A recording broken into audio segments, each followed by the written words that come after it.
ዛሬ ማሳያችሁ እንደ አይነት ኮምፒውተር ኖሯችሁ ስክሪን ሪከርድ ማድረግ የማትችሉ ከሆነ እንዴት እሱን ችግር እንፈታዋለን የሚለውን ማሳያችሁ ይሆናል። መጀመሪያ የኮምፒውተሩ የራሱ የሆነ ስክሪን ሪከርደር ቱሎች ነበሩት። እነሱ ሞክሬያለሁ፣ ግን የሚጎል ነገር አለ፣ የኮምፒውተር ላይ አይሰራም ብሎኛል። ስለዚህ የተለያዩ አፖችንም አውርጄ ሞክሬያለሁ፣ እምቢ ብሎ አሁን በካፕከት ነው የሰራልኝ ማለት ነው። ካፕከት ውስጥ ገብታችሁ ስክሪን ሪከርድ ማድረግ ይቻላል። እንደሱ አሳያችኋለሁ። ካፕከት ውስጥ ከገባችሁ በኋላ ስክሪን ሪከርድ የሚል ይመጣላችኋል። እሱን ትነኩታላችሁ። ካልመጣላችሁ ደግሞ አፕዴት ማድረግ ይኖርባችኋል ማለት ነው። ከዚህ በተለየ መንገድም መፍታት ትችላላችሁ። እኔ ግን ያገኘሁት መፍትሄ ስለሆነ ነው። ስክሪን ሪከርድ ስታደርጉ የምትመርጡት ቦታ ይኖራል። በትንሿም ትንሽ ቦታ ብቻ መቅረጽ ትችላላችሁ። ሙሉ ስክሪኑንም መቅረጽ ትችላላችሁ ማለት ነው።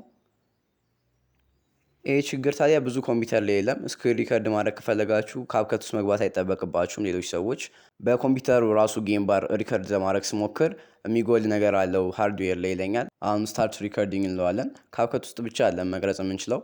ከካፕከት ወጥተንም ሁሉም ቦታ መቅረጽ እችላለሁ። ስታርት ካላችሁት በኋላ ከካፕከት እንወጣለን።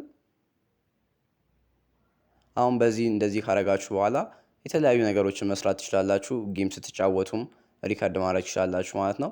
እንደምታዩት አሁን ጥርት ብሎ ስክሪን ሪከርድ እያደረገልኝ ነው። መጀመሪያ ሲስተሙ ራሱ ማድረግ አትችልም ብሎኛል። የሚጎል ነገር አለ እያለኝ ነበር። አሁን ግን በካፕከት ምንም የሚጎል ነገር የለም። እንደምታዩት በደንብ መቅረጽ እችላለሁ።